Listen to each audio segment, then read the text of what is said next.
श्री स्वामी समर्थ. तर मैत्रिणींनो, तुमचे स्वामी कृपा चॅनलवर सहर्ष स्वागत आहे.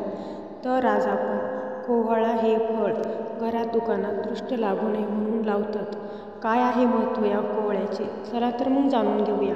घरात दुकानात अथवा व्यवसायाच्या ठिकाणी येणाऱ्या वाईट शक्ती व नजर दोष यापासून सगळ्यांचे रक्षण करण्यासाठी कोहळा लावला जातो. कोहळा लावण्याची योग्य पद्धत आपण आज पाहणार आहोत. चला तर मग बघूया. कोहळा आणताना देठ असलेला कोहळा आपल्याला आणायचा आहे. आणल्यानंतर जो कोहळ्याचं फळ आहे ते आपल्याला स्वच्छ धुवून घ्यायचं आहे. त्याच्यासमोर दोन्ही बाजूला ओम व स्वस्तिक काढायचे असते. स्वस्तिक कुंकवाने काढावे व ओम अष्टगंधाने काढावे. त्यानंतर खालपासून वरपर्यंत काजळाने एक रेघ ओढावी. त्यानंतर कोहळा देवाजवळ ठेवून त्याची पूजा करावी. हळदी कुंकू अक्षदा दिवा अगरबत्ती. त्यानंतर प्रार्थना करताना घरात असणाऱ्या किंवा येणाऱ्या वाईट शक्ती व नजरदोष यापासून सगळ्यांचे रक्षण करण्यासाठी प्रार्थना करावी आणि घरात व घराबाहेर ते कोहळे आपल्याला वर बांधायचे आहे, लटकवायचे आहे. कोहळा लटकवल्यानंतर कधी तो 8 दिवसाच्या आत खराब होतो, कारण अशुभ ऊर्जा सामावण्याची त्याची क्षमता संपलेली असते. अशा वेळी कोहळा सडतो, त्यातून पाणी गळते. असे ज्यावेळी होते तेव्हा कोहळा काढून कचऱ्यात टाकून द्यावा.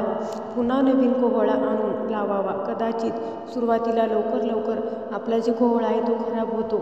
जर अशुभ ऊर्जा जास्त आपल्या घरात साठवलेली असेल तर असे कोहळा लवकर खराब होतो. त्यानंतर तो 1 वर्षभर किंवा त्यापेक्षा जास्त काळ टिकतो. तरी पण जर सोमवती किंवा शनी अमावस्या किंवा दिवाळी अमावस्या यावेळी कोहळा खराब नाही झाला तरी तो बदलावा.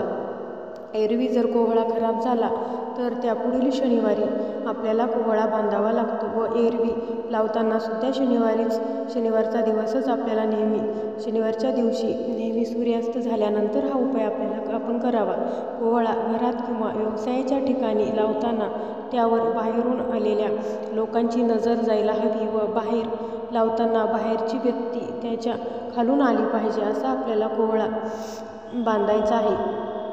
कोहळा टांगल्याने घरात नकारात्मक शक्ती राहत नाही. तसेच बाहेरून येणारी व्यक्ती जर आपल्याशी खूप चांगले बोलत असेल पण मनात आपल्याबद्दल जर ईर्ष्या बाळगून असेल तर ते मनातील भाव निगेटिव्हिटीमध्ये बदलतात व त्याचे परिणाम घरातील व्यक्तीवर होतात.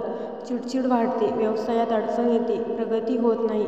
तसेच बाहेरील बाधा परिणाम करत नाहीत.